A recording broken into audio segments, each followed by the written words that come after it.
शून्य से ईश्वर स्तर तक। अध्याय 3170। नमस्कार, आप कहानी में खो जाएं उससे पहले चैनल को सब्सक्राइब करें और नोटिफिकेशन ऑन करें। धन्यवाद। ये हुआंग आगे बढ़े और उनके हाथ में मौजूद डार्क एम्परर स्पीयर एक अंधेरी रोशनी से टिमटिमा रहा था। शून्य से जानलेवा आभा उभरी और एक भयानक आभा फैल गई, जिससे हर किसी की रीढ़ में सिहरन दौड़ गई। भाला फूट गया और ऐसा लगा मानो आकाश और पृथ्वी में एक बड़ा छेद कर दिया गया हो। सृष्टि का वास्तविक अर्थ फिर से प्रकट हुआ, मानो कोई अद्वितीय दानव देवता अचानक जाग गया हो। ये भाला अद्भुत था और ये तुरंत हर किसी की समझ से परे हो गया। यह अतुलनीय था और यहाँ तक कि इसके भीतर महान पथ का एक गुप्त सम्मिलन भी था, जिसने ब्रह्मांड को चौंका दिया था। ये किसी सम्राट भगवान का महान पथ नहीं है। यह एक दिव्य भगवान पैंतियान सम्राट का महान पथ है। ये जिवेन के पास आखिरकार भाले द्वारा लाई गई आभा और भयानक महान पथ को ध्यान से महसूस करने का समय था।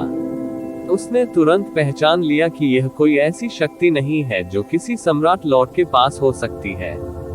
ये स्पष्ट रूप से पैंतियान सम्राट की शक्ति थी। ये जिवेन पहले भी गंभीर रूप से घायल हो चुका था, इसलिए वह इसके बारे में बहुत स्पष्ट था। उन्हें याद आया कि 5 रंगों वाले पंखों वाले भगवान ने पहले क्या कहा था।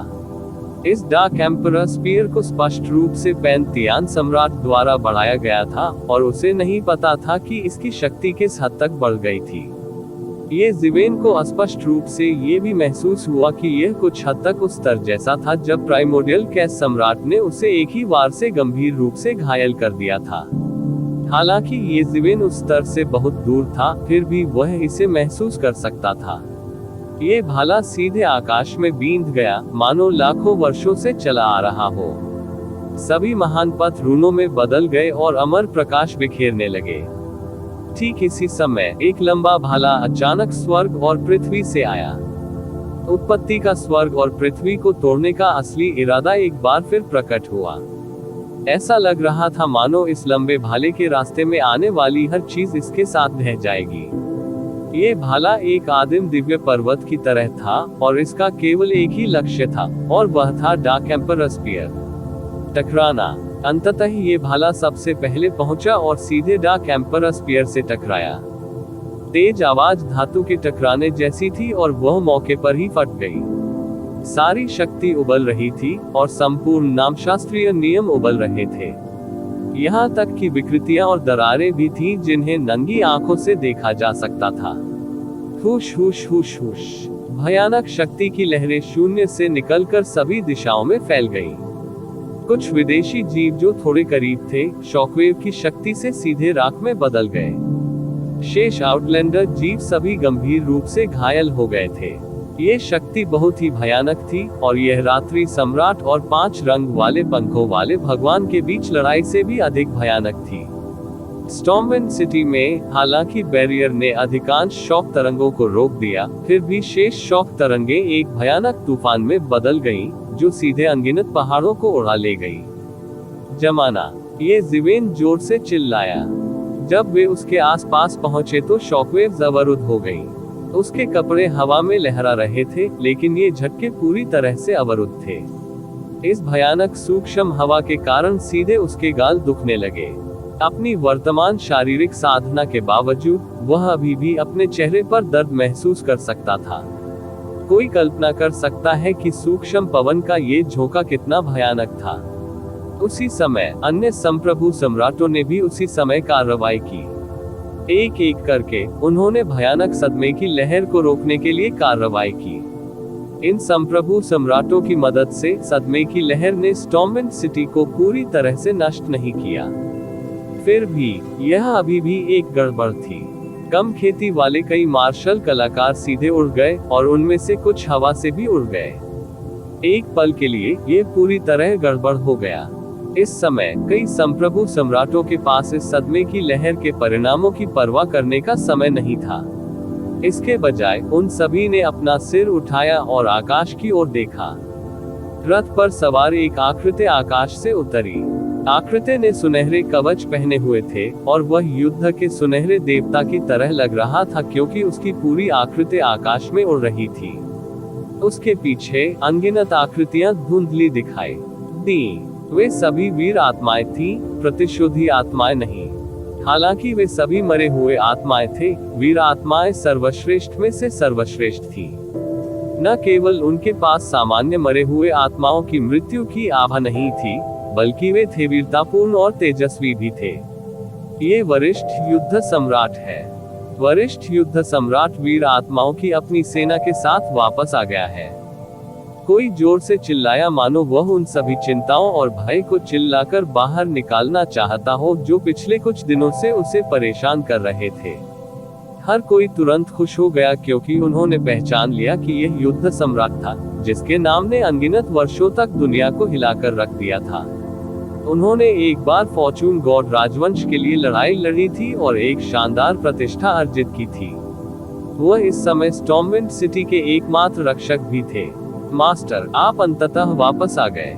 तितली संप्रभु ने 5 रंगों वाले पंखों वाले भगवान की देखभाल करते हुए युद्ध सम्राट की ओर देखा।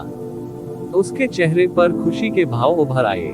ये ज़िवेन की आंखें तेज तलवारों की जोड़ी की तरह थी जो हर चीज के आर पार देख सकती थी। हालांकि उसे पता चला कि वह युद्ध सम्राट के आर पार नहीं देख सकता। भले ही उसने अपनी दोहरी पुतलियों का उपयोग किया था, फिर भी वह युद्ध सम्राट के पार नहीं देख सका। युद्ध सम्राट ने जो सुनहरा कवच पहना हुआ था वह एक सुरक्षात्मक झिल्ली की तरह था जो उसकी रक्षा करता था। भले ही उसने अपनी दोहरी पुतलियों का उपयोग किया था, फिर भी वह युद्ध सम्राट के पार नहीं देख सका। वास्तव में वह केवल एक वीरतापूर्ण चेहरा ही देख सका। उसे ये भी नहीं पता था कि यह स्वयं युद्ध सम्राट की छवि थी। हालांकि उसके पीछे वीर आत्माओं की अंतहीन सेना किसी को धोखा नहीं दे सकी। अभी भाले का हमला भी उतना ही धरती को चकनाचूर कर देने वाला था। स्वयं युद्ध सम्राट के अलावा कोई भी संभवतः डार्क सम्राट स्पीयर के उस हमले का सामना नहीं कर सका। वह डार्क एम्परर स्पीयर था जिससे स्टॉर्मविंड सिटी को जीतने के लिए मजबूत किया गया था। यह अफवाह थी कि जब युद्ध सम्राट किसी अभियान पर जाता था तो उसके पीछे हमेशा लाखों वीर आत्माओं की एक सेना होती थी। ये वीर आत्माएं विशिष्ट सैनिक थे जिन्होंने अनगिनत वर्षों तक उसका पीछा किया और युद्ध में मारे गए। जब वे जीवित थे तो उन्होंने युद्ध सम्राट का अनुसरण किया था और फॉर्चून गॉड राजवंश के लिए लड़ाई लड़ी थी। मरने के बाद उन्होंने फॉर्चून गॉड राजवंश को युद्धों और बुराइयों को दबाने में भी मदद की।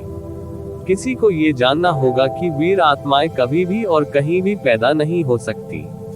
यहाँ तक कि हजारों सैनिकों में से भी एक भी नहीं हो सकता है।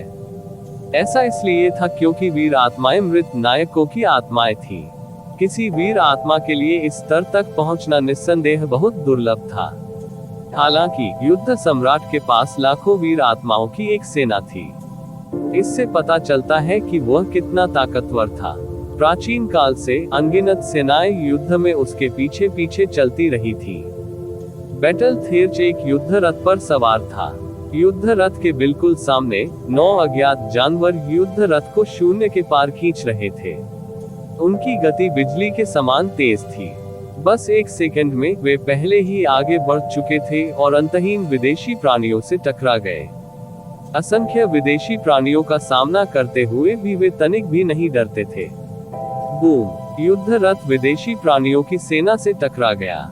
एक पल में ऐसा लगा मानो तारे आपस में टकरा गए हो और दुनिया ने एक दूसरे को निगल लिया हो। भयानक शक्ति की लहरें शून्य में प्रकट हुई, जो सोने और लोहे की तरह शक्तिशाली विदेशी प्राणियों के शरीर में व्याप्त हो गई। टकराना, टकराना, टकराना। जो विदेशी जीव युद्ध रथ में बह गए थे वे चिल्लाने लगे और खूनी धुंध में बदल गए। उनके पास वापस लड़ने का कोई रास्ता नहीं था। पलक झपकते ही किसी को पता नहीं चला कि सैकड़ों, हजारों या लाखों विदेशी जीव बह गए। हमले की शक्ति इतनी शक्तिशाली थी कि यह भयानक था। यहाँ तक कि अमर स्तर से ऊपर के विदेशी प्राणी भी इसका विरोध नहीं कर सके। इस अंतहीन तूफान में एक आकृति धीरे धीरे सबके सामने आ गई। युद्ध के मैदान में एक भव्य व्यक्ति युद्ध रथ पर सवार था। वह ऊंचा और शक्तिशाली था, मानो वह दुनिया में युद्ध का एकमात्र देवता था, जो सभी दुष्ट प्राणियों का सफाया कर देता था। उसके विपरीत, ये हुआंग का दिव्य साम्राज्य का अंधकार क्षतिग्रस्त हो गया था। ये सबसे महत्वपूर्ण क्षण था जब उसने अपने दिव्य साम्राज्य को खोल दिया था और अधिकांश प्रभाव को अवरुद्ध कर दिया था। अन्यथा केवल विदेशी क्षेत्र के ये कुछ प्राणी ही नहीं मरे होते। ये हुआंग, तुमने मुझे स्टॉर्म सिटी छोड़ने के लिए जाल बिछाने की हिम्मत कैसे की? क्या बढ़िया मोड़ है।